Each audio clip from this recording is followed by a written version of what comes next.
নমস্কার বন্ধুরা, প্রতিদিনের মতো আজকে আমি চিকেনের রেসিপি নিয়ে এসেছি। এই চিকেনের রেসিপিটা রেস্টুরেন্টে চিলি চিকেন আপনারা খেয়ে থাকেন, কিন্তু আমি এটা বাড়িতে করে আপনাদের দেখাচ্ছি। খুব অল্প সময়ের মধ্যে এই চিকেনটা রান্না হয়ে যাবে। আপনারা এই চিকেনটা যদি বাড়িতে রান্না করে খান, দেখবেন বাচ্চা থেকে বড় সবাই ভালোবাসবে খেতে। আমি তার জন্য যা যা জিনিস নিয়েছি সেগুলো আপনাদেরকে দেখাচ্ছি। বোনলেস চিকেন নিয়ে নিই আমি, হাড় সমেত চিকেন ছোট ছোট করে কেটে নিয়েছি। চিকেন কেটে ভালো করে ধুয়ে অল্প ভিনিগারে ভিজিয়ে রেখেছিলাম, তারপর আমি জল ছেঁকে তুলে নিয়েছি। এর জন্য লাগছে হচ্ছে রসুন বাটা, গোলমরিচ গুঁড়ো, লবণ, ক্যাপসিকামগুলোকে ঠিক আমি এরকমভাবে কিউব আকারে কেটে নিয়েছি। ধনে পাতা কুচি, কাঁচা লঙ্কা বাটা, একটা ডিম নিয়েছি ম্যারিনেশনের জন্য, পেঁয়াজ কলি পাতা, আদা কুচি, লঙ্কা কুচি, রসুন কুচি, আদা বাটা, আর পেঁয়াজগুলোকেও আমি এরকমভাবে কিউব আকারে কেটে নিয়েছি।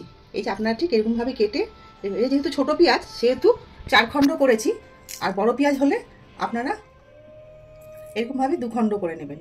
হাফ চামচ লবণ দিয়ে দিচ্ছি, আপনারা যে যেমন খান সেই হিসেবে লবণ দেবেন। গোলমরিচ গুঁড়ো এই ছোট চামচের 2 চামচ দিলাম আমি। রসুন বাটা, আদা বাটা, কাঁচা লঙ্কা বাটা দিলাম, আপনারা যে যেমন ঝাল খান সেই হিসাবে দেবেন। আমি এই চামচের 1 চামচ দিয়েছি কাঁচা লঙ্কা বাটা। কাঁচা লঙ্কা বাটা দিলে খেতে বেশি ভালো হয়, আপনারা গুঁড়ো লঙ্কা দিয়েও করতে পারেন। কাশ্মীরি লঙ্কার গুঁড়ো দিচ্ছি একটু কালারের জন্য, আপনারা নাও দিতে পারেন। একটু সোয়া সস দিয়ে দিচ্ছি। হলুদ গুঁড়ো, একটা ডিম ভেঙে এর মধ্যে দিয়ে দিচ্ছি ম্যারিনেশনের জন্য। 1 চামচ ময়দা দিয়ে দিচ্ছি, 1 চামচের একটু বেশিই দিচ্ছি, যেহেতু ছোট চামচ সেহেতু আর 1 চামচ দিয়ে দিলাম। কর্নফ্লাওয়ার দিচ্ছি, কর্নফ্লাওয়ারটা একটু বেশি দেবো, মাংসটা আমার যেহেতু বেশি আছে আমি 4 চামচ কর্নফ্লাওয়ার দিয়ে দিলাম। এবার আমি চিকেনটাকে ম্যারিনেশন করে নেব, সব মশলা দিয়ে এই সব দিয়ে ম্যারিনেশন করে আমি আধ ঘন্টা মতো এটা ঢাকা দিয়ে রেখে দেব। তেল দিয়েছি, তেলটা একটু বেশি দিয়েছি কারণ এটা ডিপ ফ্রাই হবে। হ্যাঁ, তেল আমার গরম হয়ে গেছে। এবার আমি এই ম্যারিনেশন চিকেনটা তেলের মধ্যে দিয়ে দেব।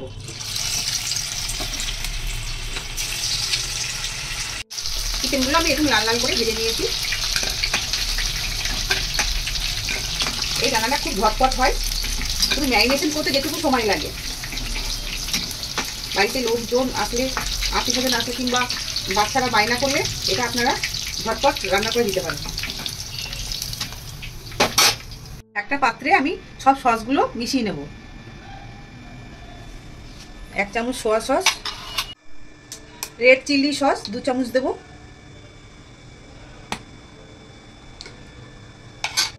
4 চামচ টমেটো সস দেব, টমেটো সসটা একটু বেশি দেব।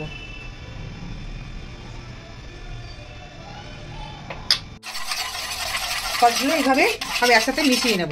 কড়াইয়ে আমি তেল দিয়ে দিয়েছি, পকোড়া ভাজা তেলটাই দিয়েছি কিন্তু অল্প পরিমাণে দিয়েছি। প্রথমে লঙ্কা কুচিটা দিয়ে দিচ্ছি,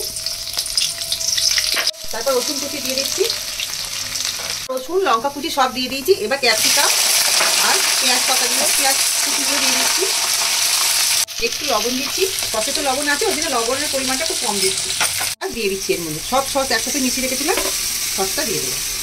সসটা ফুটে গেছে, এবার এর মধ্যে আমি মাংসগুলো দিয়ে দিচ্ছি। এই যে ভাজা যে মাংসগুলো আছে, পকোড়াগুলো, এগুলো সব দিয়ে দেবো।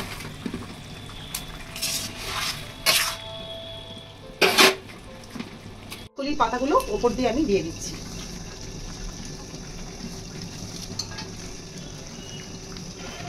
এর মধ্যে আমি একটু কর্নফ্লাওয়ার নিয়ে জল দিয়ে গুলে নিচ্ছি, এর মধ্যে আমি দিয়ে দেবো গ্রেভিটা করার জন্য।